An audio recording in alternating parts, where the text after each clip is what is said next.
Welcome back to Leadership Unfiltered. I'm Kimberly Perez, and today's episode is one that I am just so passionate about. One of the most often questions I get, and the reason why I really made a formal framework around this, is what does it actually mean when people say that leaders need to be more vulnerable? And I've seen a lot of this on the opposite end of the spectrums where some leaders share everything and it can become a liability for them and the company. And other leaders share literally nothing. There is an in between. It's also going to be maybe a work in progress of what you feel comfortable with. But if that is the feedback you're getting, this is a good place to start. And let's go ahead and start with, what do you do when your team tells you something difficult? Maybe they're going through a difficult divorce and custody battle. Or maybe they're helping a parent who has dementia and the calls from the caretaker are getting more frequent.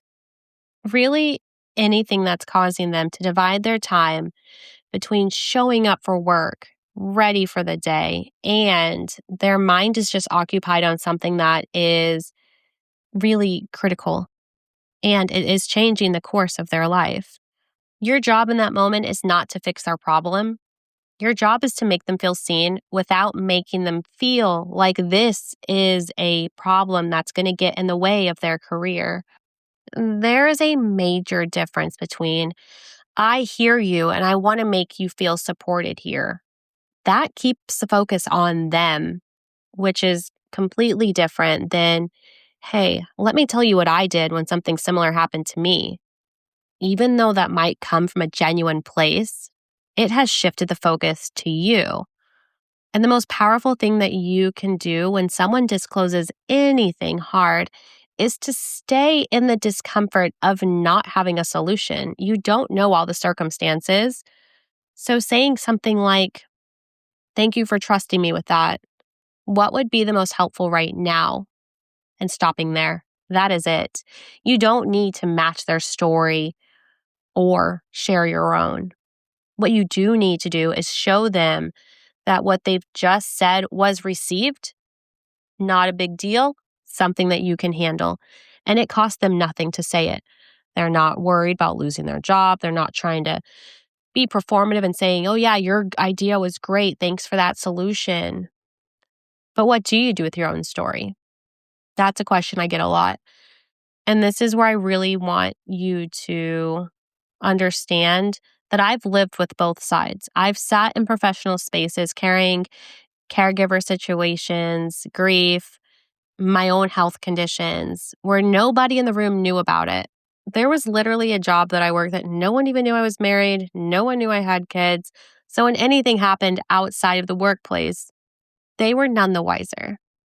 And I did that while facilitating, presenting, leading, and exceeding every single metric I was given.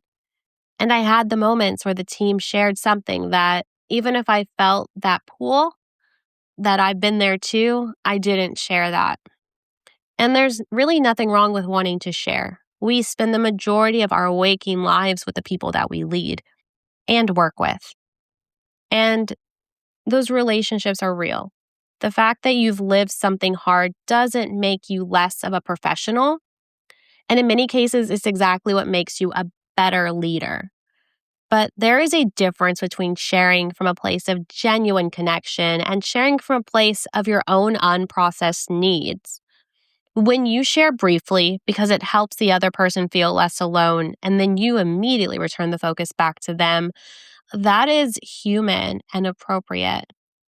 But when you just start spilling your whole life story because you're uncomfortable with the silence or not knowing what to say, or because their story opened up something that was just unresolved in you, or maybe you just want to be seen as relatable, that's no longer about them.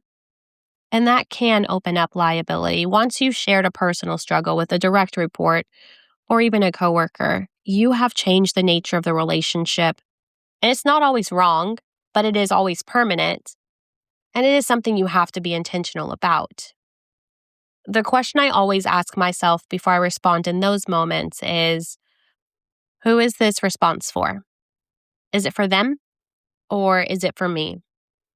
That one question does more work than most leadership training ever will. It is also the first seed of the framework I've built my entire practice around, called the core methodology. It starts with the most fundamental act of leadership, seeing every whole person in the room, including yourself. And I do want to dive more into that into the next episode. I'm Kimberly Perez, and this has been Leadership Unfiltered.